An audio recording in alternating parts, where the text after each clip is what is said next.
అందరికీ నమస్కారం. కంద ఫ్రై అండి. అందరికీ నమస్కారం అండి. కంద ఫ్రై అండి. కోస్తే దురద పుడుతుందేమో, తింటే బాడీ పెయిన్స్ వస్తాయేమో అనే డౌట్ అయితే ఉంటుందండి.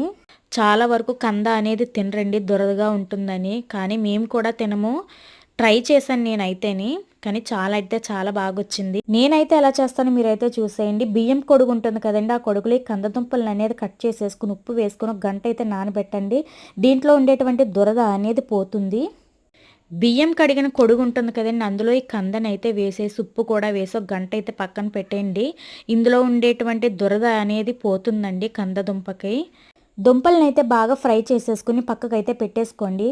ఆయిల్లో ఈ దుంపలను అనేటి బాగా ఫ్రై చేసేసి పక్కకైతే తీసేసుకుని అదే ఆయిల్లో ఉల్లిపాయ టమాటా పేస్ట్ పచ్చిమిర్చి కూడా వేసి పచ్చివాసన పోయేంత వరకు వేయించేసుకుని అల్లం వెల్లుల్లి పేస్ట్ పసుపు కారం కూడా వేసుకుని బాగా